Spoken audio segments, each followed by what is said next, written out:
it either way. Yeah. Okay, well, it is November 6th, 2025, and we're about 9 years since I embarked on the Pangburn journey, as everyone has come to know it, by way of my YouTube channel and the various intellectual discussions we've put on stage over the years.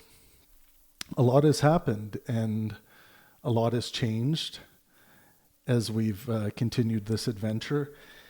And a lot of my views and the way I think about things have changed and developed and grown. And my life has also changed in many different ways, personally and professionally. And I thought it was important that I put together some kind of video kind of encapsulating where I am at as a philosopher, producer, everyday human being that scratches his balls and builds fires like anyone else. And everything has changed, and it just gets to this, it kind of adds to the idea I've always had about there really isn't a human being, but we are all human becomings, and we are all constantly in a state of becoming and growing and learning, and that's what I've come to notice as I've been able to and been privileged enough to live the life of a philosopher in the way I think philosophers should be living in general in modern day. And we've built this amazing community at Pangburn that mostly, at least the hardcore community members, engage on the Pangburn Discord server, which I hope anyone who comes across this video, you'll join us and see what our community has to offer. It's a discussion community, but more importantly than all the discussions we have about various ideas, it's a place to go where you know that you're going to find a lot of people who truly do care about your well-being.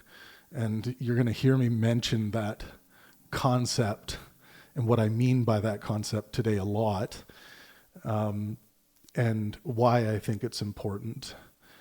And throughout the journey of building the community, I've built some real strong friendships that I consider some of the best friendships I've ever built in my entire life. And some of the people I engage with more often than others, but across this vast landscape of different people and personalities that have come through the Pangburn Universe Discord server, I've made some of my best friends, and a few of them are here today to ask me questions and hopefully grill me a little bit on some of my views. These are 3 people I rely on deeply to keep me honest in my positions, epistemologically and from a normative perspective, the decisions I make and should I be making these decisions or not, and helping guide me and refining and building my wisdom to new heights. So I'm joined today by Perry, Dandan Prager, and Thomas Panter. What's up, guys? Howdy. Gang. Yo. Gang. And these guys have heard a lot of my secular preachings throughout the years and probably could identify where my mind has changed throughout the years. And there are still things that we disagree on, and we have a lot of fun engaging in the war of ideas in a good faith, helpful way. And I think that leads to a lot of fruitful conversations that affect all of our lives in a very positive way.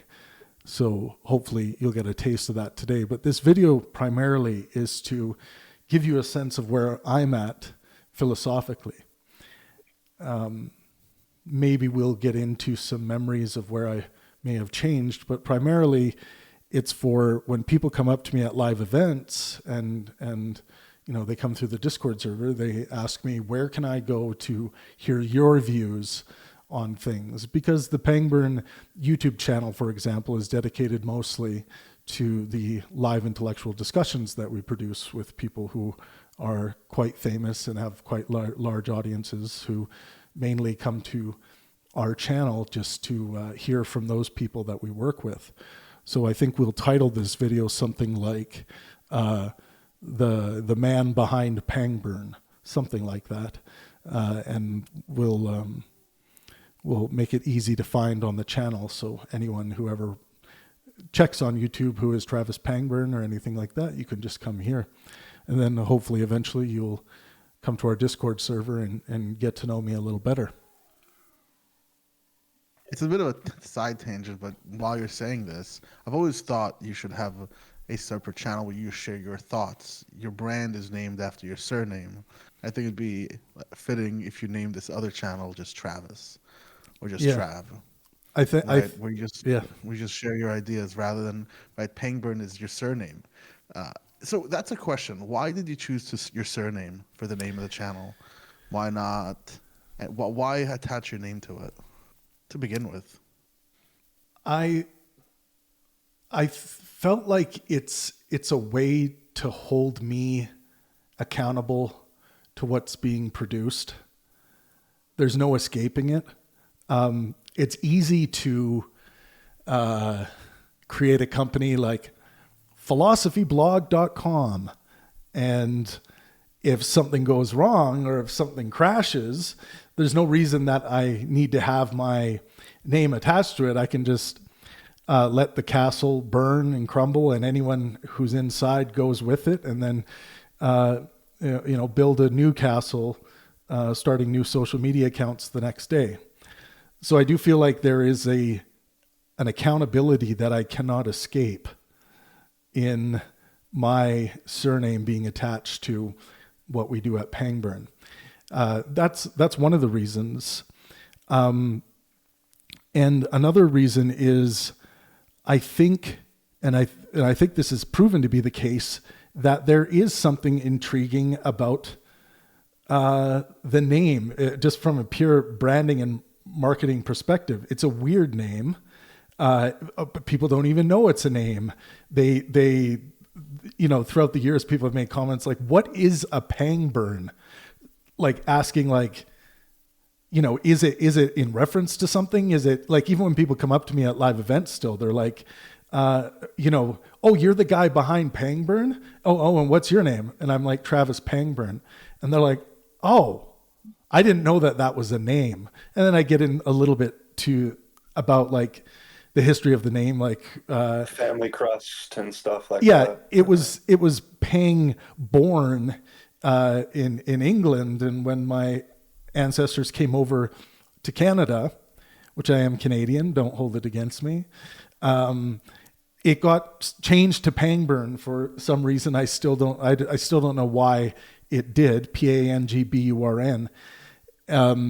So yeah, I think it's got, funnily enough, it is my name, but it's got marketing power behind it. I've read some really pseudoscientific bullshit things about how like brands that start with P have a significant amount of power behind them. I don't believe that. At least I'm not convinced of that yet. Hasn't met my epistemological standards, but there's in the marketing world, there's just a sea of different ways of people making money, trying to sell you on particular kinds of truth related to what you should name your brands and whatnot. But I would say the primary reason was to have a way to hold myself accountable and be able to point towards my personalized work as a philosopher, and be able to hopefully enlighten people as to why I am doing the particular work that I'm doing. Well, I I'm agree. certainly grateful for it. Um, Tom, back in the call-in days, Thomas kind of was the one to christen me into philosophy, and so I'm, eternally grateful for him and you and Dandan. But yeah, no, I mean, so you can name your other channel Travis, or you can name it Tivis as well. I would love it to Um, be called Tevis, because I love it when people email back and say, "Oh, hi, Tevis." It's yeah. it's a beautiful thing. But yeah, I think inevitably there will come a time where I just have to do that, and maybe I don't know. Maybe this should be the first video on that new channel. Maybe that makes sense. Okay. I Do it. think it, and and uh, and that's cool. I because it is different. I'm doing something very specific with regards to my moral quest with the Pangburn channel, as everyone knows it now. Promoting good faith, helpful intellectual discourse with the hopes of maximizing well-being for humanity, and that's been the quest from day one. And I think there's when you come to our live events, which I know Thomas and Dandan, you've worked them and you've attended them, and Perry hasn't yet, but I hope he will soon. But you really do see in real time the positive effect to people's physical, mental, and social well-being that these conferences, gatherings, whatever you want to call them, provide to those who come to engage in them. And I feel that it is a level of resolution higher than what you get at most kinds of public events, like if you're going to a concert or something like that. Because I think they demand your attention in a different way, because these events really speak to the core of what you believe about reality and why you believe it, or from a normative perspective, what we ought be doing, how we ought be communicating with each other. And I think an experience that demands that of you, especially if that engagement is not a normal part of your life, I think that is why we get so much feedback through email and through social media messages and things like that, of people saying things like, it was at this moment that my mind changed seemingly forever at your event about this thinker who was dominating my mind. When it comes to someone like Jordan Peterson or someone like Sam Harris, it was at this moment at your event, or it was at this conversation after the event when I was waiting to get my book signed, that my mind changed forever about God, or about whether or not you should use some level of physical harm to teach your child how to do something. It could be an offhanded remark or topic that just really didn't have much to do with the the overall gist of what the event was about. But there's just so much groundwork laid by what we're doing here for minds and lives to be changed in a way that gets right down to your core, where our beliefs really live, where our sentiments are. So I think this work is valuable. I think it's proven to be desirable by the public, and I think we need more of it. We need more production. We need more money invested towards promoting good faith, helpful intellectual discourse. one of the things that at the beginning of Pangburn was the culture online at the time, or at least for philosophical conversations, was a very regimented format. 10 minutes starting, 10 minutes ending. Everybody gets cross-examination, final thoughts, and that's kind of like public discussions on these topics were held. And I think one of the early things that I noticed was you decided to not do that. And even today, working with you, I know that you try to push speakers into just having an open, unmoderated discussion with one another. Why did you choose that? What made you despise the other style of conversation and debate? I think one of the most magical things of long form, uninterrupted conversation is that people's initial inhibitions, defensive barriers, they eventually break down. They eventually break down and they crumble.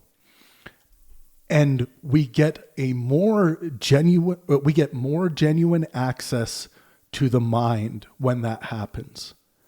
And I feel like the formal traditional formal debate style of, okay, there's your 5 minutes, it gives interlocutors a chance to regroup those defenses, build them back up, build those inhibitions back up, bring them back down to ground, where I don't want them to be. Why not? I want them to travel to places where they feel comfortable in expressing the truth of where they are, who they are, how they are feeling. Actually giving access to how they're feeling. Because what I care about is what's truly at the sentimental emergences of the human being, of the person who's sharing their ideas. For example, when Sam Harris and Jordan Peterson get started, it's very studious, it's very astute, it's very planned. But when I see things start rolling along, especially when Brett Weinstein stops interrupting, I start seeing those inhibitions and defensive aspects of their character break down. And then they start giving it to us. Yeah, now I'm going to tell you how I really feel. It's not that they were lying or being deceptive before, but there is an academic way of presenting information in the tradition of academia that I think gets in the way of a more honest feeling of where one is at. And that is what I crave right there. And one example I'll give you is that the time I spent with Sam Harris in the bar, for example, the time I've spent with Jordan Peterson at dinner, or Matt Dillahunty at dinner, the conversations that we have there, the conversations that are had at the mouth of a crackling fire, when you're in your warm, comfortable chair, when you know the eyes of the world aren't on you, there is something about the honesty of those conversations that I want to capture on the stage that a formal debate structure seems to not be able to capture. So I knew that the good faith, helpful dialectic is best served uninterrupted, like a fireside chat, with a set of rules for the battlefield that will not cause inhibition, but it will cause and remind each interlocutor to simply be sincere with their intentions and remember that this is a joint effort in trying to bear fruit from the conversation, which calls for each interlocutor to try to be helpful. And do you feel as though that translates well from takes Sam Harris at the bar or JP at dinner on where it's kind of those genuine, um, non-facade kind of conversation. Do you feel as though that translates well onto stage with these tenets of good faith and helpfulness and that good stuff? Yeah, it takes time. It takes like 15, 20, 30 minutes. This is why I always push to try and get 2.5 hours agreed upon on stage. A great example of this is Alex O'Connor versus Dinesh D'Souza, one of our recent productions. You can, if you watch that closely, I'm not going to mention my belief on when this happens, but if you watch that closely, I think there is a moment that Alex O'Connor peels off his proper prim jacket and starts going for the jugular intellectually. Sure. Right. And when I'm off stage watching from the side, Jordan Peterson versus Matt Dillahunty, for example, which is one of my favorite productions, maybe my favorite discussion we've ever produced. I'm waiting for the moment when these guys let that exhale out and they're in it. It's like I see on TV sometimes. It happens rarely on TV because there's not enough time. But sometimes if an interviewer is skilled enough with these intellectuals, they will be able to get them there a little bit quicker, and then we will have a magical moment on TV. Like Christopher Hitchens, for example, was a very good interlocutor, very generous, very good faith and helpful, and cared so much about the information, had a passion for discourse that he seemed to get there a little easier than others. A very honest, so comfortable. He's lighting up a cigarette on television, right? And it's just him. That's just Christopher Hitchens right there, and you know it. So I think it's inevitable. And I have this crazy idea of doing this new program called Philosophical Interrogations, where two interlocutors will sit in a police interrogation room for 24 hours. And I'm very interested to see what would happen to the dialectic, especially if the interlocutors are dreadfully ideologically opposed to one another. What would happen? You put a few musical instruments in there, you put a few things in there for them to occupy their time together as well. And what can happen when maybe the fatigue stacked on top of the inhibitions going away, the fatigue, hunger, all of this other stuff, when it starts getting introduced, what happens to the intellectual dialectic there? So when am I expecting to see Hassan and Destiny 24 hours? Well, imagine Hassan and Destiny being, somewhat forced. Okay, here's the key, in a Mr. Beast style, challenge. We lock you in there. Maybe if they both last, they each get 10 grand or something. Who knows? Or to donate to their There's a fine line. There's charity. a fine line between philosophical interrogation and philosophical torture. Right. And there would be some really interesting conversations born of that. What does it mean to go through philosophical torture? I think any of us who have had a long form dialectic with the Navekian unit might know what that's like. And that's not a slight to Niv. That's just, for anyone that's not familiar, we have this guy named Nivek in the Pangburn Universe community who's got the dialectical endurance of a god. He could sit on there for I don't know if this has been pushed, but maybe for 48 hours, taking a few breaks here and there, just engaging in debate on one single topic. It could just be on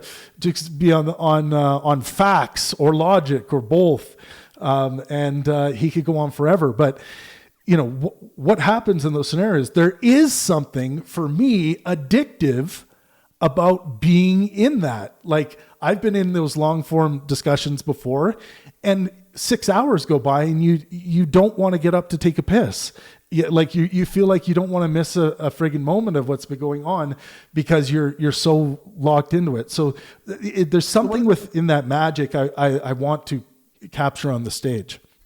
So what is it, right? It doesn't sound like you're saying audiences want to be challenged. And you're also not saying that they want to be entertained. You're saying there's something else you think audiences are craving. Yeah. Like, is it authenticity? What is it? I think that's part of it. They want to know that they're getting an authentic experience that, well, in some way is going to maximize their well-being, and by this dialectic being, when you see those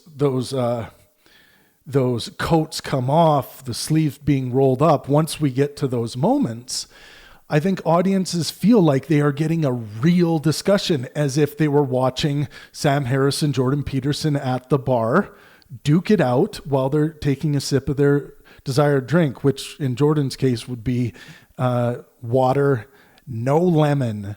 And Sam Harris would be sipping on an old fashioned. Does water like by default come with lemon? I don't know. Yeah, sometimes they shove that. Lemon. Sometimes they shove that lemon in there, and Jordan's like, "Nope, take it back." But I do think that's, to answer your question, I think it's just people are craving to know what it would be like if these guys didn't know we were here and it was just them.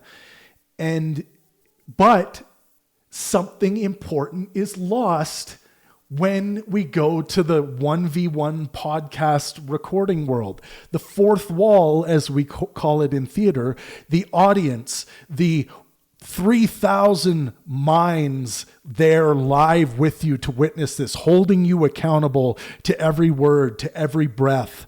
Something is lost and robbed from the dialectic when the audience is not there with them. So that's another thing. People always talk to me, Travis, why are you producing the conversations in these theaters, in front of all these people? This has got to be damn expensive. It is. We lose money on basically every fucking live event that we produce. Almost all. We lose money. Luckily, there's the YouTube revenue thing, which helps us make it back eventually. But where you make the most money is doing the anti-Pangburn thing, getting two podcasters together in a place, setting up some cameras, and there's like literally no tech issues because that can all be worked out. Pause the recording, all that stuff.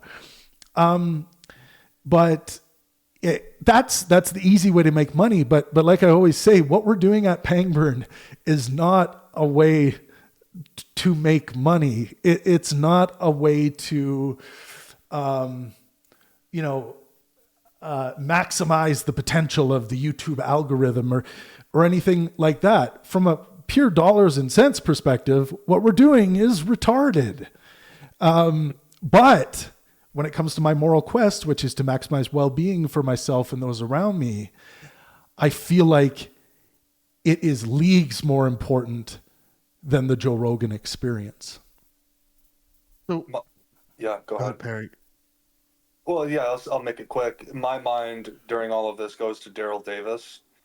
I mean, it seems as though there's even empirical evidence. I don't know exactly how we would quantify that, but you have a black individual who's talking with white supremacists, and he's all about, maybe he wouldn't call it good faith, but that's what he's doing in order to lower the walls, lower the inhibitions that are naturally there. I don't know. I mean, I don't know if he does this on camera or stuff. So whether or not that fourth wall is there or not, I'm not sure. But there is definitely, at minimum, an aesthetic, if not, utility towards well-being by doing the good faith. All right, let's lower our walls. I'm going to be cordial with you. You be cordial with me. Let's try and seek this truth or this purpose or whatever it is. So that I think it's empirically demonstrable that But I mean, there's entertainment in the TikTok podcast 1v1 that gets a lot of views and stuff on Yes. YouTube. So, Look, yeah. and I've come to call it like McDonald's philosophy or McDonald's politics. It is very important to have the McDonald's of politics, the McDonald's of philosophy, to bring in people to the war of ideas that they are already a part of anyway, but to make them realize that they are a part of it. Some people need to be pulled in through McDonald's. And then my hope is eventually they will seek more gourmet style burgers McDonald's with more depth and higher resolution, like what I believe we're doing at Pangburn. So that's important. And to speak to Daryl Davis for a second, probably my greatest living hero, who I was lucky enough to have a podcast with about 1.5 2 years ago. He puts to rest this notion that any human being, when it comes to ideas, their minds are beyond changing. I'm sorry, but Daryl Davis puts that old, bug, I would say, to rest. That isn't to say that, there can't be people who are more stubborn than a KKK member. It's just a great example. And Daryl Davis, I think he has like 200 Grand Wizard robes or KKK member robes that he has collected of members who have sent him their robes, saying that what he had to say about race realism and topics related to the KKK and their issues with, say, black people. He achieved this through what I believe was the good faith, helpful dialectic, and continues to today. And it's good faith because I think he was always sincere with his intentions. His intentions were to have a good conversation. His intentions were not to convert KKK members. His intentions, the intentions that he was sincere about, were to have a good conversation. And he went about it in a helpful way. And I think and he would conceptualize that differently than I, but that's the way I've come to conceptualize it as a thinker, of what I think was very important about the work he has done and continues to do.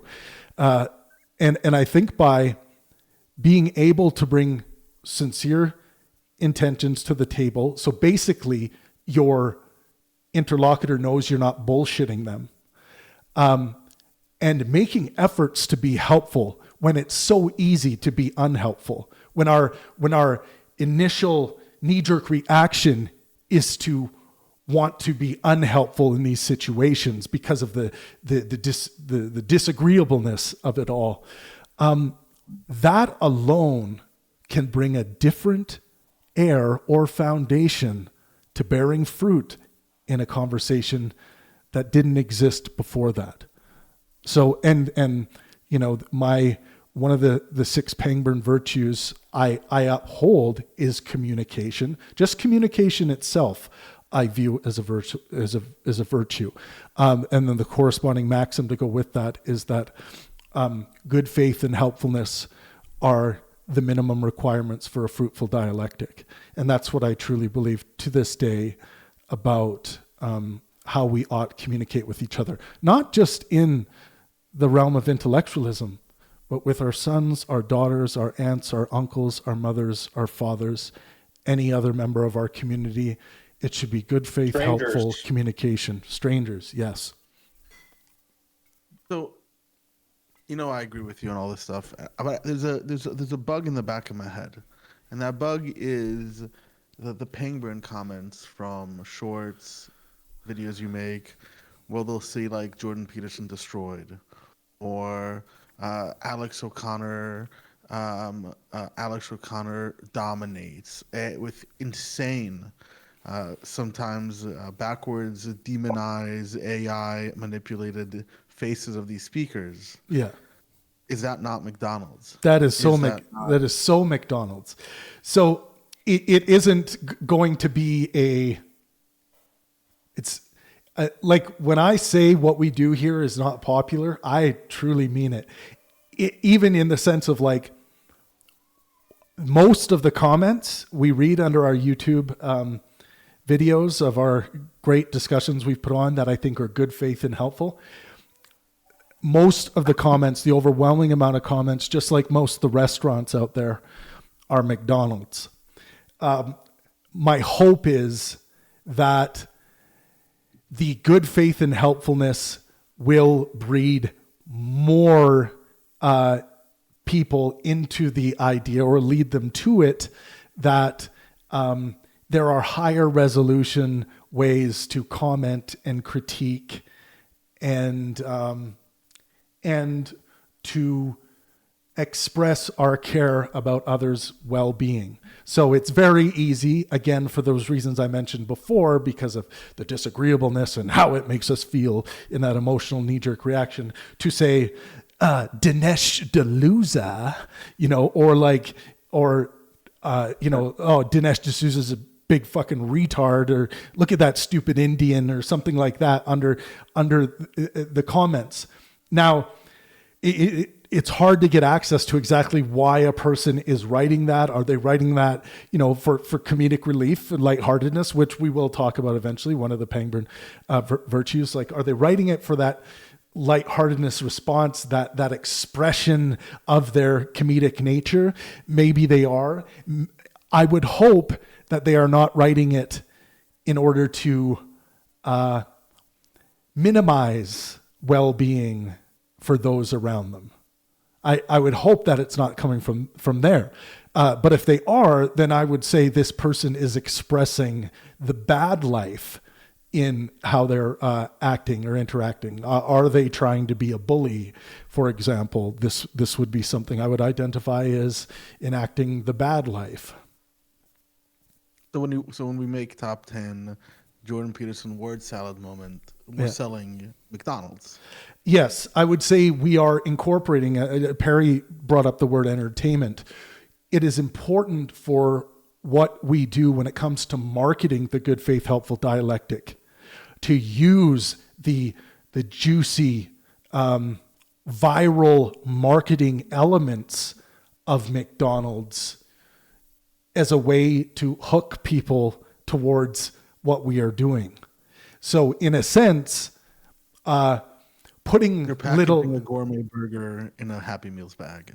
Exactly. Like if they all of a sudden open, that classic McDonald's cheeseburger cardboard container, and then they see a gourmet burger in there, and they take a couple bites out of it, and maybe they spit the first two bites out because they're like, that's not what I'm used to. That's not what I like.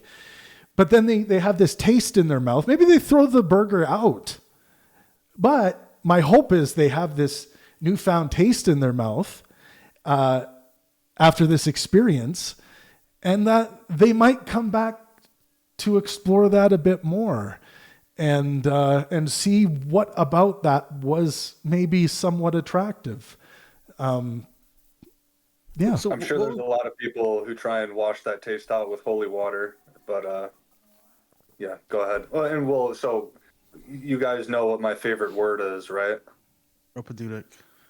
So the McDonald's philosophy is a propedeutic to the gourmet philosophy, and I was certainly I was blessed more so than cursed, of course, but anyway. Well, I digest. And I'm sure, Perry, you must at some point, were you a consumer of the Joe Rogan Experience? I was, yeah. So this was, I'm trying to think of the timeline, but I remember it was probably right around the same time that I was also like binge watching the JP and Sam Harris videos, which eventually led me to Call-In, where I had my first conversation with Maddie. God, I haven't talked to Maddie in forever, but yeah, but go ahead. That was, I'm sure, a two-part question. Yeah, I was a consumer of the Joe Rogan Experience. Yeah. And I think what Joe Rogan's doing is very interesting, and by the measure of the by the way, the 6 Pangburn virtues and maxims are the way I measure wisdom in the world, which do include my moral quest in them as well. But I think by that standard and metric, Joe Rogan has a lot of things going for him that I think makes his show attractive.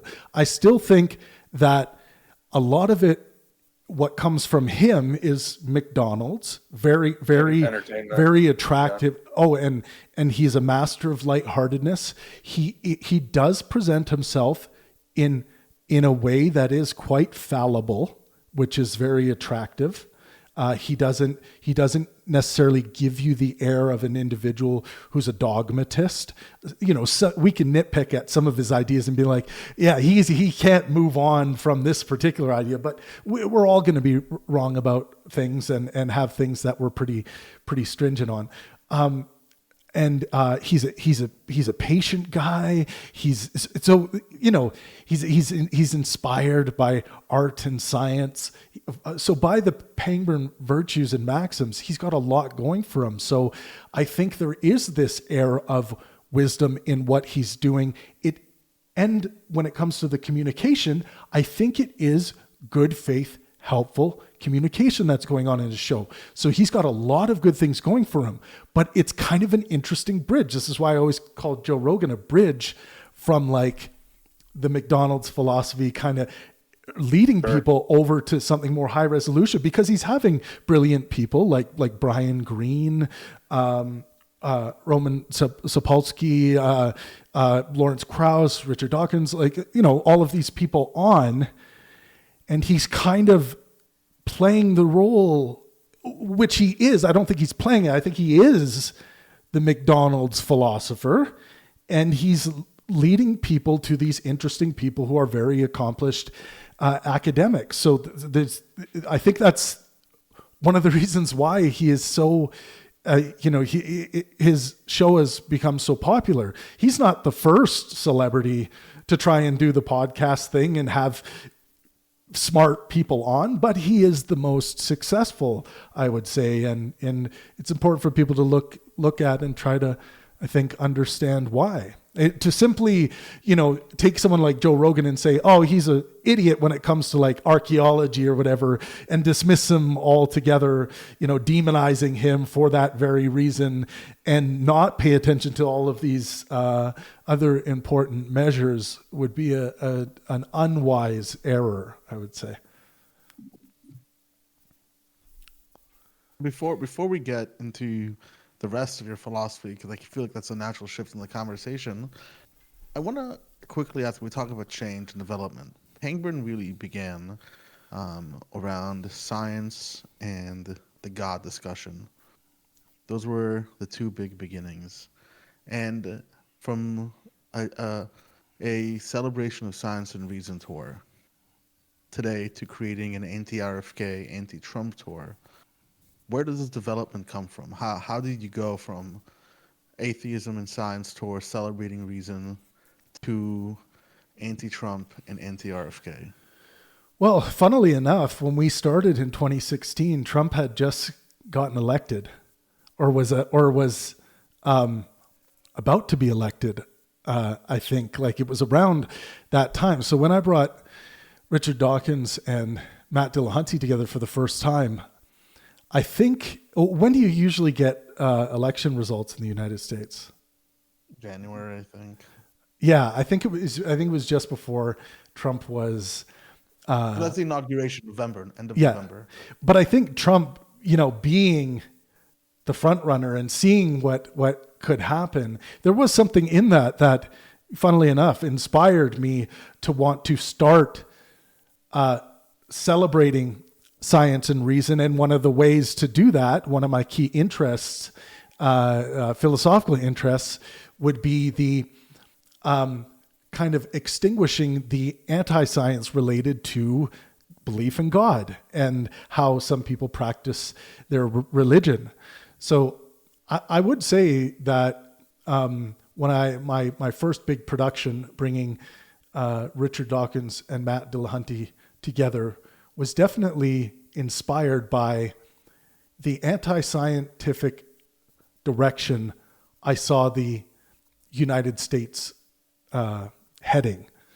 And one of the ways was by way of someone like Donald Trump even being considered to be sitting in the greatest seat of power that the world has to offer. And I remember that Donald did come up in that conversation as well. So I think I am influenced like anyone else by what is going on in the world, and I want to make a difference. And that leading me into wanting to start promoting science and reason, start combating anti-scientific religiosity, and leading into the Sam Harris led Celebration of Science and Reason tour, I think very much had to do with myself seeing, the facts, for example, the demand for facts, or the ability to discern facts in, say, the United States of America going the way of the dodo, and wanting to provide a platform and way for people to go out and celebrate something that ought not die, that cannot die, and finding the champions to do that in a successful way. And this is when I started working with Sam Harris and touring him around the world. We went everywhere. We went Canada, all through Canada, United States, UK, and Australia. So, yeah, and I think and then now we are, like you brought up the anti-RFK Jr. and anti-Trump tour. Now, I think, I've been inspired, like many, to feel like I need to do something about things like the President of the United States extorting Ukraine and the Ukrainian people for a $500 billion mineral deal while they're under war duress from Russia, whether they're being invaded by Russia, and things like that have really stuck with me and felt like I had to do something. And perhaps what I am doing merely will provide some comfort for people who come across our events or our videos, but it makes me feel like I am maximizing well-being for myself and those around me the best I can in what is a troubling time for those of us who care about science, reason, freedom, and maximizing well-being. One of the things that is unique to Pangburn is that the brand has been attacked from all sides of the political spectrum. And if there's one thing that both sides could agree on in some ways, that you platform and amplify voices that generally neither side, that at some point either side of the political aisle or personal opinion, large groups castigate you. How do you choose who to put on stage? Yeah, it always seems to me that the people who are saying what I believe to be the most important things at the most unadvantageous time to be saying those things, in that they're going to get a lot of bad flack and feedback for saying particular things, like Sam Harris speaking out against radical Islam in a time where this is any mention of any negativity towards Islam is considered some form of Islamophobia. You wouldn't believe the feedback I got. How could you platform that disgusting Islamophobe? You too are disgusting for doing that. I mean, this is Sam Harris. We're talking about soft-spoken Sam Harris, moral philosopher, author of The Moral Landscape. You wouldn't think that there'd be too much controversy there, but of course there is. A lot of people think that he is a hardcore Islamophobe. And then we get to people like, even with Matt Dillahunty, like, even though we're doing these atheist events, like, a lot of people call him Matt Dillacunty because of the way he treats some people on his call-in show and things like that. I dealt with a lot of that. Like, how can you platform that cunt? But here's an example of what we require of people on the Pangburn stage. Matt, if you look at Matt Dillahunty's history on the Pangburn stage, he always was engaging in a good faith, helpful manner. He wasn't engaging in, attacking people like he does on his show. I've seen clips of him, of his recent work, and he seems to do that. And he's gotten into more like bullying people now on his show, but that wouldn't have flown on the Pangburn stage. Like that wouldn't have been allowed. So, but yeah, it seems like a lot of people who I end up working with or who I target and want to work with are the people who are saying things that are causing or on the verge of causing great change in the war of ideas. Destiny is a recent example of that, where I see what he is saying, a lot of the things I agree with, is making its way all the way up to the president in one way or another, and how they're reacting to things that Destiny's connected to. And, J.D. Vance saying that Destiny should be thrown in jail. And, like all of these people saying these things about a person who's simply expressing their political opinion about different things. So when I see somebody having an effect like that, I think it's important to pay attention to it and to see if there is a way to enact my moral quest by partnering and working with them. And I do think what we've done with the anti-Trump debate tour has not only maximized well-being for myself and those around me, people who come to the event, and people like Stephen who has had a really good time, and it's been really good for his business as well.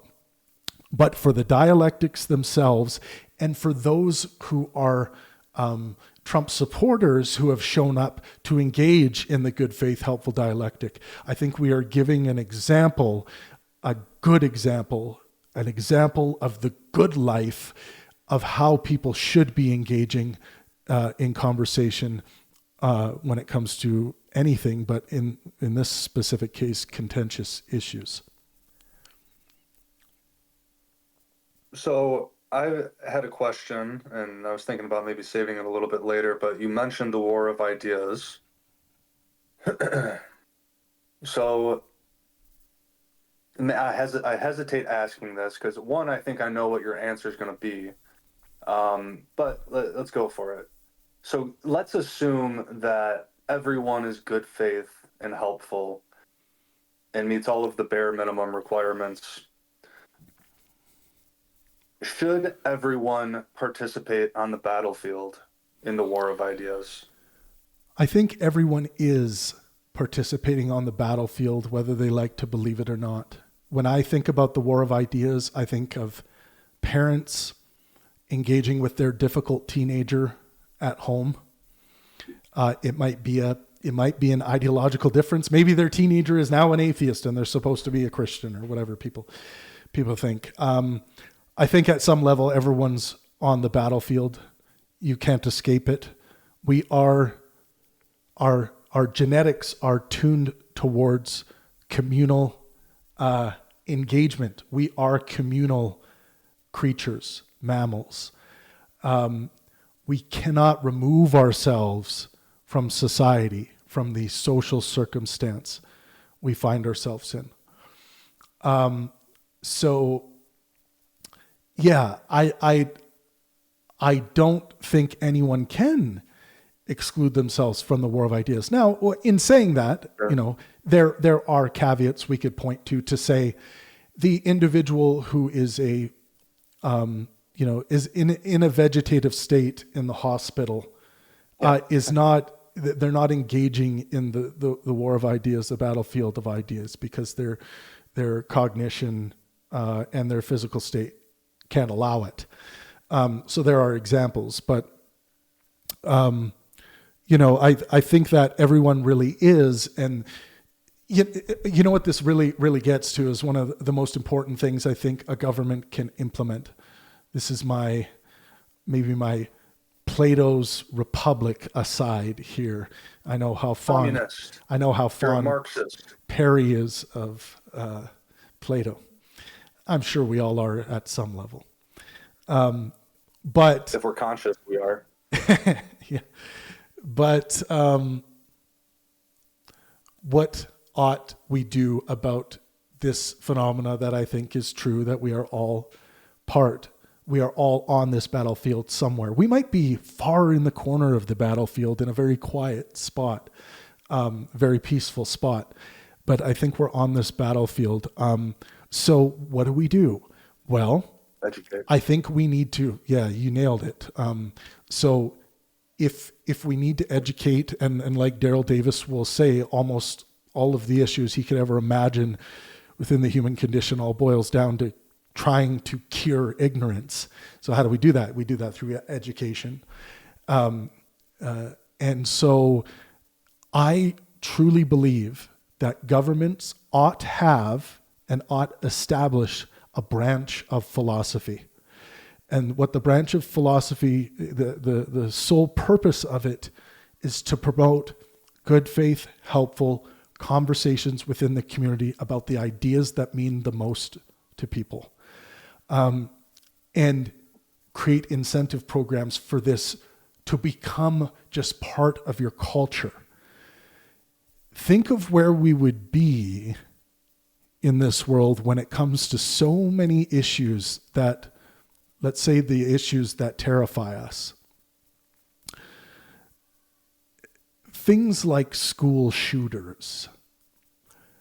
What I see so often, repeated time and time again, is that if these school shooters would have grown up and lived in an open conversation culture where they were expressing their ideas in a good faith, helpful way with their parents, with their friends, with their siblings, with other members of the community, giving them an outlet to express how they're feeling. I truly believe, and you can take this example and extrapolate it to so many other examples, child abuse in the home, for example. I really, really believe we would see a drastic decrease in these things that terrify us the most, simply by promoting and practicing a conversation culture, well-funded practice of conversation culture. And the branch of philosophy in government would simply be there to help facilitate events and contests and things that are going to invigorate the society, the state, into wanting to engage with their neighbors, with their kids, with their friends, on topics that were maybe once seen to be not appropriate. And on topics that maybe are a little bit terrifying to talk about, like our feelings, our sentiments towards the way things are going, our sentiments towards the way our relationship is going. I really think that this could improve the well-being of society in a big way, and it could be done in a way that I think would cost the state taxpayers not very much money. I think country budgets could afford to do this, to implement and create a conversation culture, a fruitful conversation culture within their society. It's just, I thought it would be important to throw that idea within connection to this idea that whether we should, whether people should step in or out of the battlefield or the war of ideas. And I think due to the fact that they are already in it, and they are also called to be in it, not as infants, but by the political nature of where most people grow up, you're going to be called in one way or another to be in it. So let's give people the chance to do this in a way that has a high chance of bearing fruit. I think people fear, that people are going to dismiss their truth. So it's like this philosophy department, this philosophy thing. What are they going to say about truth? What are they going to say about what do we consider as real versus not real? Is those not things philosophers do? Take Yeah. stances about what is true and what is not true? I think you're giving us the perfect segue into epistemology. And we've talked a lot about my framework of wisdom, and we haven't yet talked about truth and belief in great detail, or justification. We haven't talked much about knowledge yet, but I think it's important to do that. And to answer your question within the context of how a government would make it seem fair on this new introduction into the battlefield, I think you would seek out, when you are establishing a panel of philosophers, let's say, to oversee the intellectual discourse of your country, I think you would select a diverse panel of different epistemological views. Maybe it's best served if we had a theist, an atheist, just giving the nature of, let's say, the United States, a theist, an atheist, a physicalist, an idealist. An idealist, don't say idealist. I have, We need to represent idealism. Why? Why should we even represent idealism? Well, I think for the reason that you mentioned, in that if the purpose is to try and invigorate a culture of conversation, much like how if people feel like their side isn't represented, which when it comes to idealism, I think there's going to be a tiny representation there. But I think that, and maybe you would separate the panelists, let's say the philosopher panelists, by their first principles, their metaphysics, and that's where you would start. But I think like idealism, it is so obscure and different from what would be captured within the physicalism realm. And physicalism, let's say, could include someone like Dinesh D'Souza, who's a physicalist, but a theist. There's going to be battles going on there. And then we have this idealist over here representing a tiny portion of the population. Does it hurt the war of ideas when trying to include also this obscure corner of philosophy? I don't think it does. Is there an exposure therapy threat to epistemology by allowing Bernardo Kastrup to speak of idealism on the highest stage? Well, I would suggest it's less threatening than having the Christian up there. So I would say Bernardo Kastrup is invited in my view. Well, this is why I asked the question of if everyone should. Of course, descriptively, everyone is, but we spend a finite amount of time on the battlefield just because our lives are finite. So I imagine, at least considered in your moral quest in this kind of hypothetical Platonic Pangburnian regime of education, that we'd want to spend our finite time as wisely as possible. Now, if we conclude that that allows for the panpsychist to come up or the solipsist to come up, okay, I'll follow that reason as well. But something to consider at minimum. Yeah, the finite aspect. Yeah, you of bring everything. up the finite real estate we have individually to engage in the war of ideas. Luckily, we get to, I think, under this model, pick and choose which particular battles or let's say subfields, or which directions on the battlefields we think are interesting enough to employ. And I think there would be some corners, just like we have on Discord, right? Some corners of Discord that are hyper interested in the differences between physicalism and idealism. I think that would probably be close to what we would see in society. People would be more interested. Like, I think the God conversation would be a big one in the homes. I think conversations about the medical ethics, ethics, applied ethics in general is going to be a very, very popular thing. And,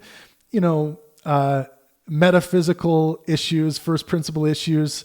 I think a lot of people's opinions on that would be that they're kind of wanky, not as important because they're not so pragmatically involved in our day to day. So maybe those beliefs don't matter as much, but there will be people who argue against that. But this is having people even form these opinions about idealism and versus physicalism and why it's stupid and why I dismiss that.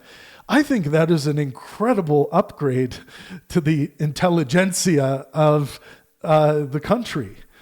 Just people simply being able to grasp higher resolution concepts and get them thinking in a higher resolution way is important. Now, do I have hopes that physicalism or the artist formerly known as materialism would win out in people's hearts, and people would adopt what I think is not a dog shit epistemology, but an epistemology that is important, that we keep promoting and enacting, and just to give a quick rundown, what I would like to see people adopting, it would be, when we're talking about epistemology, a framework that values highest when it comes to truly getting down to understanding objects in reality and how they function, a epistemology that values highest correspondence criteria, which is simply the idea that one will make a claim about objects in reality, and then we investigate to see if that claim logically follows, which means we would investigate the objects to the best of our ability, which at this point we're down to the quantum mechanical level, which is fantastic, at least not with the mind yet, but I think that'll come.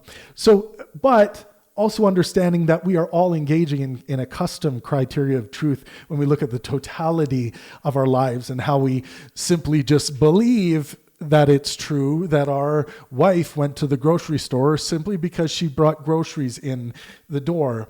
We're not empirically testing it. We simply just believe them. So we're all engaging in many different forms of truth, but a special place in society for the scientific method, for correspondence criteria of truth, for empiricism, a special place for it because it really is our best way of investigating objects and creating models that give us a coherent picture of what we can detect with regards to the objects. Not that we are really, truly engaging with the object in its total form. That's all provisional. People should understand that. But that we do have coherent models that do correspond with the claims that we make about those objects, and continue to expand the scientific endeavor with the hopes of better maximizing well-being for humanity. just to give a little bit on my epistemological framework. Yeah, I know Dandan and Thomas have been going hard in refining their epistemology and their custom criterias of truth. So it's it's always an ongoing. I mean, I'm not as well versed, I would say, as maybe you three, but I definitely have compared to the McDonald's epistemologies of the world. And you know, it's all thanks to you guys, but yeah, I know Don and Thomas go hard on that, which is good. You know, Well, I think starting philosophy early on, even in third grade, it doesn't have to be epistemology, but just giving them the useful fictions as, again, apropedeutic to further gourmet stuff later in high school, say. But yeah. anywho, To speak a little bit on that, logic training, their logic is something that and understanding logic and being able to articulate logic in a way that makes sense to you is a gift that's going to keep on giving in literally every human endeavor. Logic to me is a system that we've abstracted based on our observations of the consistent relation of reality. Reality has a consistent relation in that apples fall down from trees. They seem to never fall up from trees, at least as far as we observed. And so there is a coherent corresponding logic to that. And, and this leads me into logicism of Bertrand Russell, and that logic is at the foundation of everything I think that we do, even the way we think. So that being said, how important it is to us universally, logic ought be a focus from a very young age in our education, and philosophy appropriate to age groups, which should be determined by rigorous psychological study and education study and education outcomes and things like that. Philosophy must and should be integrated into children's learning. But that isn't to say throw out all of the models that work great that are currently in place that do well to stimulate the mind and create good educational outcomes. But room for improvement, I think, when it comes to teaching about logic, ethics, philosophy in general in schooling. Does that worry you, Don? Because you mentioned the whole thing about like state determining what the truth is and whatnot. Does that worry you in terms of implementing things like logic or ethics?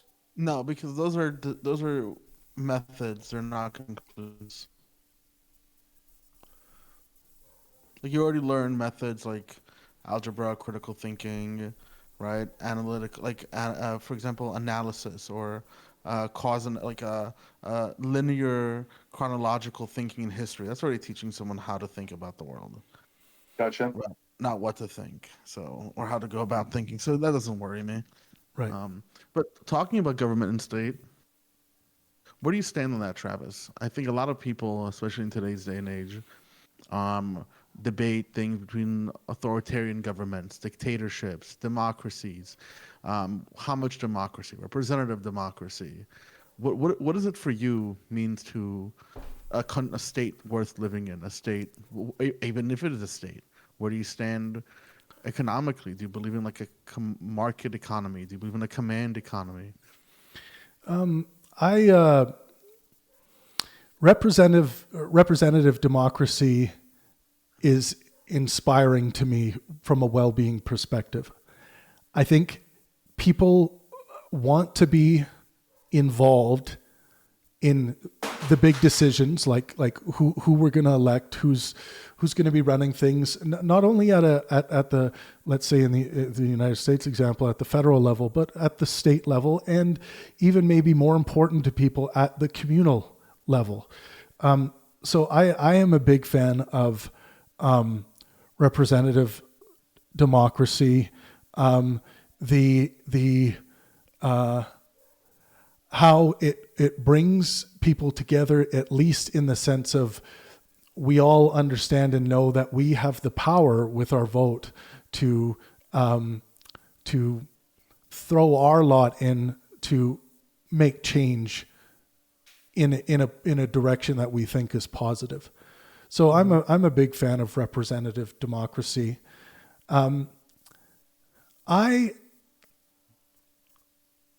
think a cosmopolitan mixture of socialist policies and capitalist ways of viewing the human condition is the right way to operate in the world as it is right now. I think Canada, for example, ought to be the envy of the world when it comes to the systems that we have in place for governing things like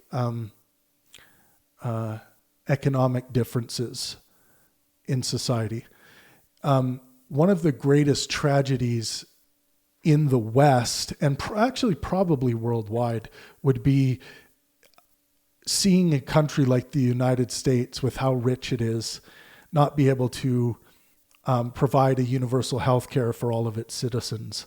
As a moral well-beingist, this drops the country's desirability significantly for me in how I view the country. To a very low level that would probably be shocking for people, for some people who live within the United States, wondering what the hell I'm talking about. But like, you aren't guaranteed healthcare in the United States. At least a healthcare that is not going to, bankrupt you. You have a guarantee of health care with a knife in your back. I think it is a deeply morally bankrupt system that the United States has going when it comes to healthcare. And I think anyone who claims to care about the well-being of those around them, and they should, there are important psychological, cognitive reasons why you should enact and also embody the care for those around you. You must be fighting for universal health care in the United States of America. That isn't to say you need to destroy the entire private sector. We have a private sector in Canada as well, but you need to fight for your fellow man to at least have access to maximize their physical and mental well-being.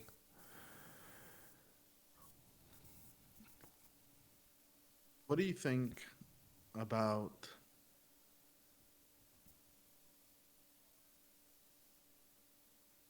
international politics at the moment? I think the thing that pops into my mind right away, I think expansionist dictators like Putin are a real problem, need to be dealt with. Now, a lot of people will think as a moral well-beingist, that means I'm a pacifist. Fuck no. I am not a pacifist. There are righteous wars. This is why it's important in applied ethics in general, to talk about goodness and badness and righteousness and wrongfulness separately. I think all wars are bad, but that doesn't mean I think all wars are wrongful. I think intervening in what Putin is doing and pushing his forces back to from where they came is righteous. And I don't care about the threats that are made from a dictator who just like spews threats all the time, and he's just full of threats. And I don't allow bullies to dictate my my applied morality. I just don't. So my application, my moral pronouncement, my righteous pronouncement with regards to Russia invading Ukraine is that the world ought team together and force those forces back into Russia and make it clear to Vladimir Putin that he is wanted for war crimes and he needs to answer to them by way of the United Nations or by some other treaty or coalition. So then I see radical Islamists, the jihadists, the ones who want to organize terrorist action and terrorize those who disagree with them or believe differently or look differently or whatever. Those people and that movement, I would say those terrorists need to be brought to justice by a global communal standard of what justice means, talking about democracy again. And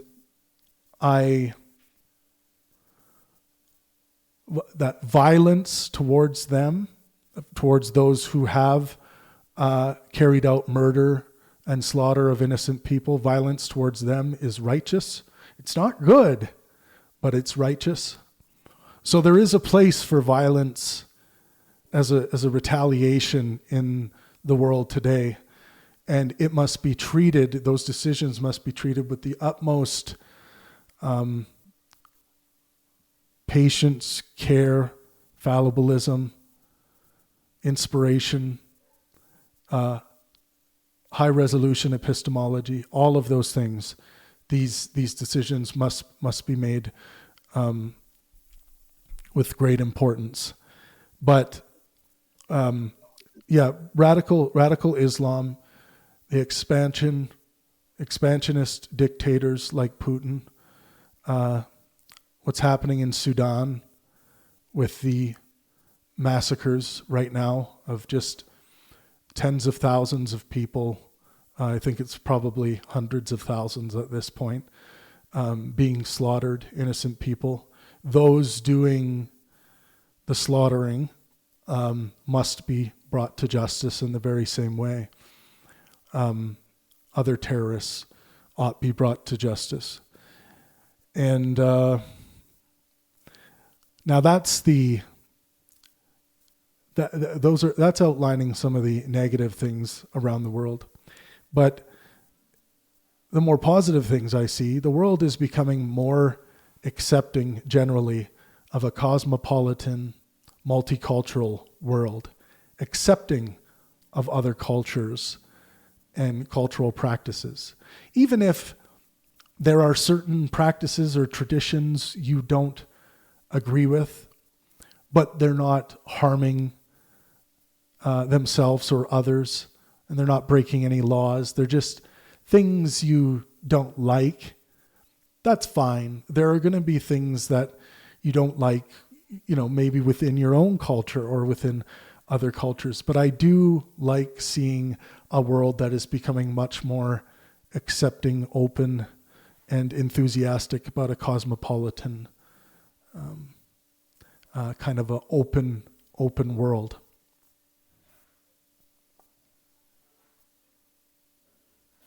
I think the last question I have for you, at least for me, is you're a new father, and your baby's cute and amazing.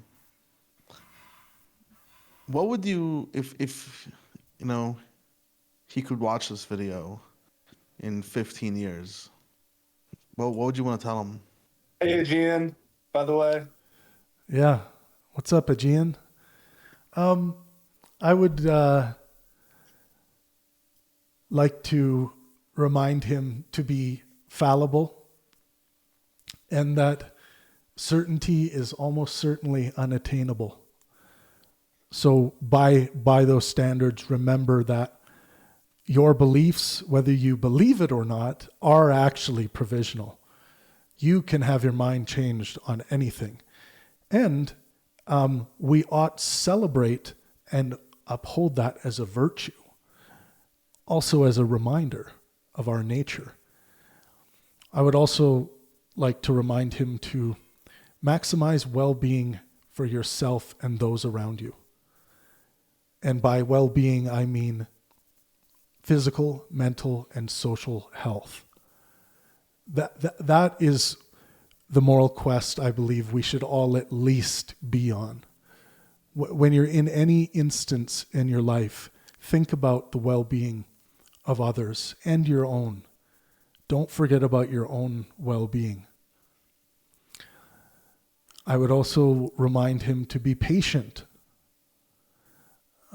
Ultimate patience, even in the face of ideas that you detest. Being patient is going to open up so many great opportunities to your own well-being. Patient people, I think, are the people who really build and contribute the most when it comes to social health. Because patient people are not quick to dismiss. They are slow to dismiss. And social cohesion, which we all seemingly want, I think is built on the back of being patient with one another. I would also remind them to be lighthearted.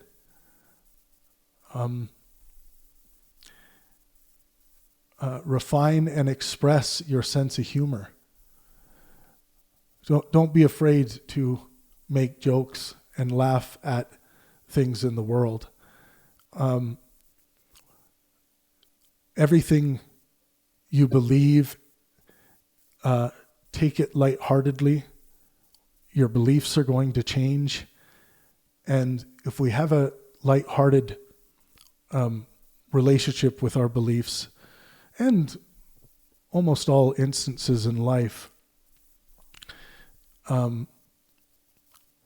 we're going to take those instances in a more cognitively healthy way if we remind ourselves to be lighthearted than if we were taking most things in a heavy-hearted way. And another way to say this is, don't take yourself so damn seriously. I would also remind him, like we've been talking about a lot today, when it comes to communication, good faith and helpfulness are the minimum requirements for a fruitful dialectic. So when you're communicating with others, have sincere intentions. Don't troll them. I know it's fun to tease and troll friends sometimes. That's not what I'm talking about. I'm talking about in the instances that call for you to be honest. Be sincere with your intentions and try to be as helpful as you can when communicating with members of the community or your partner or your kids. Good faith and helpfulness. And finally, let art and science inspire. There is so much in the world that will try to rob you of your inspiration. There might be people who, wrongfully tell you that you can't do this, you can't do that, you'll never amount to anything, there'll be physical obstacles, like if you're trying to learn how to play the piano and it just frustrates you so bad you want to smash your fists down, or you're trying to learn how to skate and you can't stand up, and there are a lot of things that are going to rob you from inspiration, but there is always going to be inspiration found in science, which is the best way of knowing that humanity has ever invented, and discovering the true beauty of reality. So immerse yourself into science and art. Art has a seemingly unlimited access to sources of inspiration through music, theater, dance, in practice, or simply taking in an artistic experience. So always remember to let art and science inspire. One thing I plan to do with my children is to always have my virtues and maxims posted where they can see them, so they can make sure they hold dad accountable for the days that dad is being impatient. They can run over to dad's chalkboard and say, "Hey, dad, look, you're not being impatient," and that'll be a reminder.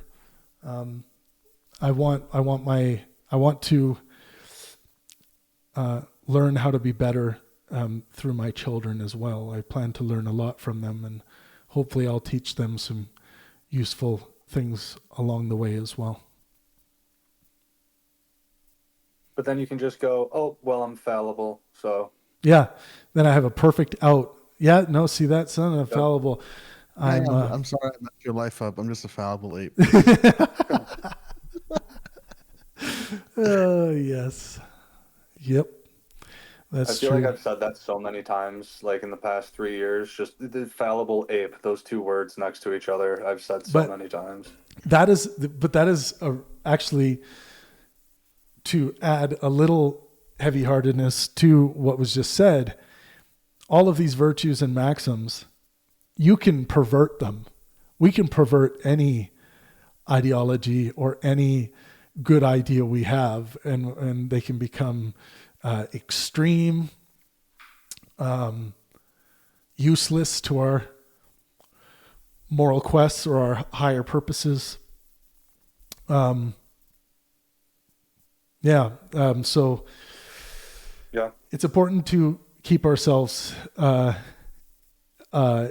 in check with the good applications of these virtues, which, if you don't have a goodness metric like I have with well-being, you ought sort that out so that you can attempt to rationalize your behaviors and with what you are upholding as virtues.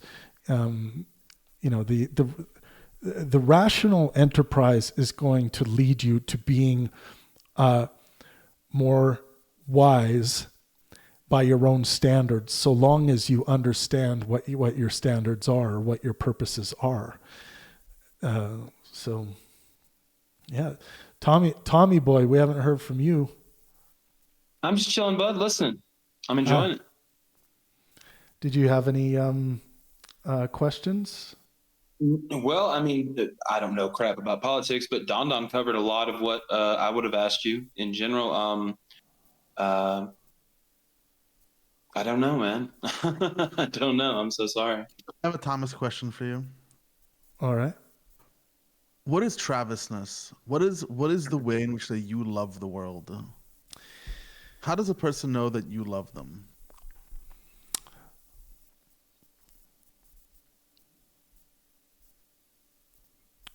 I think I genuinely do check in on their well-being and try to maximize it. So if I, with my wife, I am a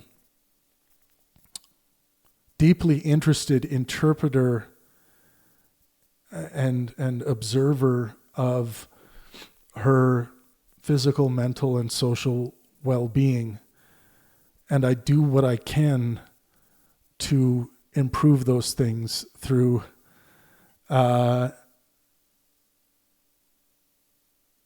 providing and trying to provide experiences that I hope will satisfy those categories.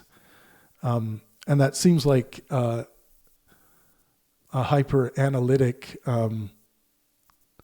view, but I think it truly does encapsulate, like, you know, if I see that, you know, she's having a tough day, I will, you know, bring my best lightheartedness form of Trav to the table to cheer her up.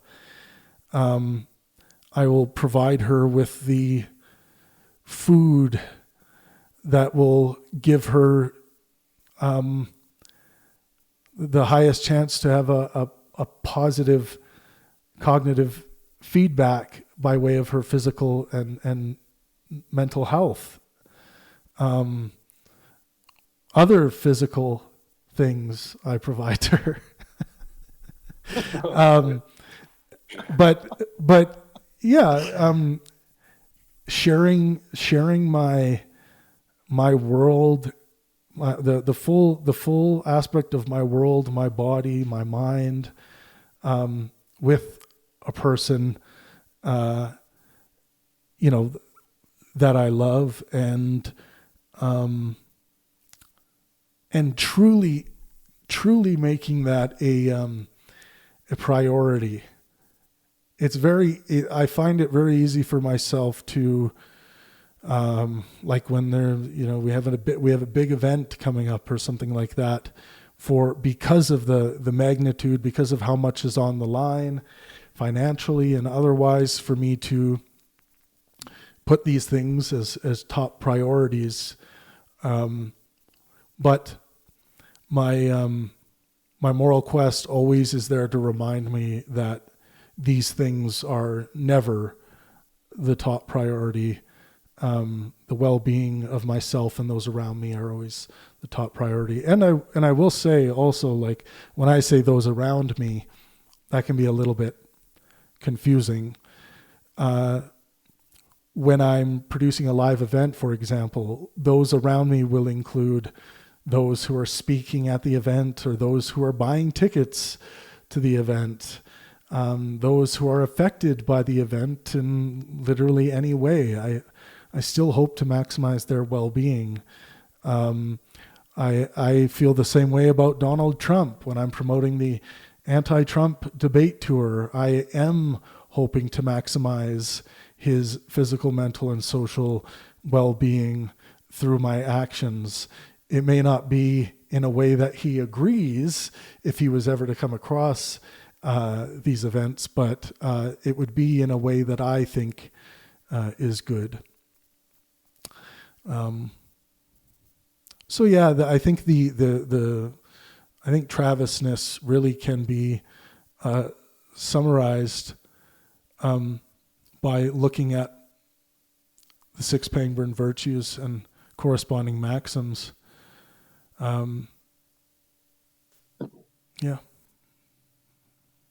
I like it. That was a Thomas question, wasn't it? That was a super Thomas question. I liked his response. What do you think? What do you think, Dandan, is the essence of Dandanness? And then I want Thomas to answer the same question. Mine's too long. Or Travisness. What do you think Travis is? What do you think the essence of Travisness is? This is about Travis. One thing that I've definitely noticed about Travis from the first time I think we met around, 6 years ago now almost? Yeah. Right? One thing I noticed about Travis is he really isn't interested in, he's not here to change his mind, change your mind. He's just having a conversation, and sometimes he changes his mind, sometimes he doesn't. But the one thing that I think really, in general, won me over with Travis, who I consider one of my best friends, is I've seen him literally just help people he's never met in ways that seem overly overly generous if you've just met him. If you've just met Travis, you might feel weird. Like this guy. What's this guy's plan? What's this guy's ploy? But Travis truly will just help random people online by sending them amounts of money that you'd find bizarre if they need it, or seeing Travis literally collect thousands and thousands of dollars and pocket none of it just to buy food for people on Christmas. Not even like make a big deal out of it, not wear it on his vest, and it's things like that I think that truly have shown me why Travis is just an actual like genuine human being, who's not interested in chasing clout. He's not interested in being the center of attention. He's just truly interested in just making people feel good and live. Yes. Thank you, Dandan. I can just see the Niv who's never seen or met Travis before. What's this motherfucker up to? This guy's got to be a motherfucker.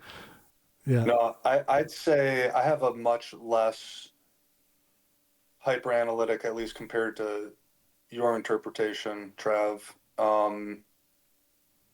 I would say the essence of Travisness is he is the Elton John of philosophy. I love that.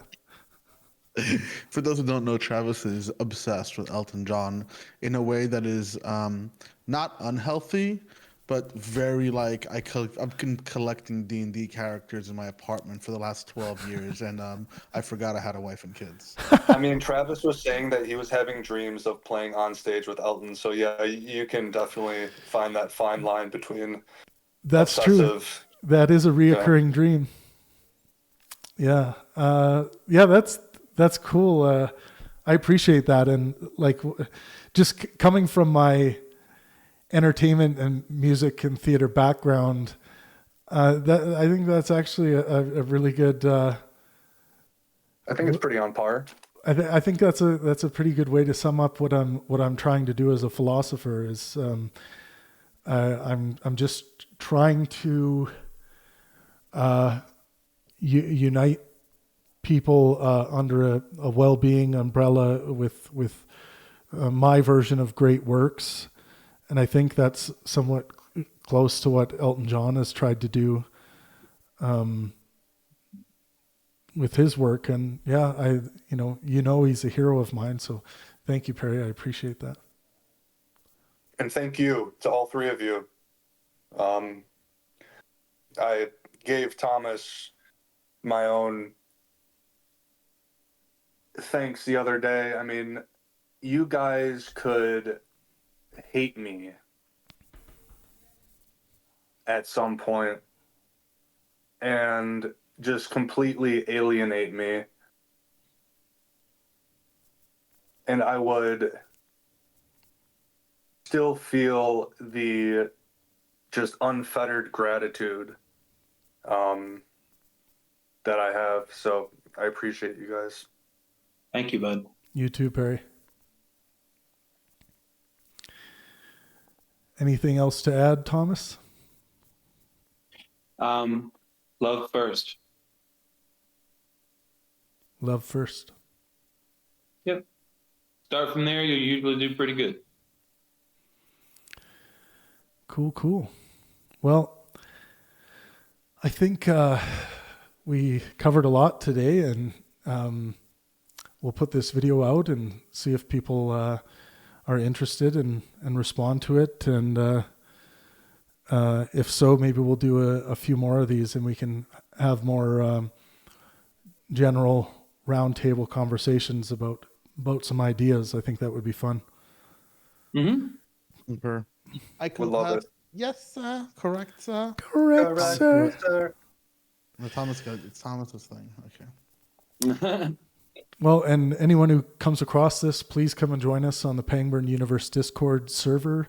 We would love to have you as a member, and we sit around like this and have conversations all the time. And we have an excellent community, so many interesting characters to interact with and befriend, and and get frustrated by. There's no end to the frustration in the dialectic in the Pangburn universe, but that's something that makes it spicy and makes you keep wanting to come back. So, but Thomas, Dandan, and Perry, thank you guys so much. I deeply appreciate it. Right. And yeah, Love you. yeah, See you love on you the court. too. Yeah, we'll see you. We'll see you on the battlefield. Okay.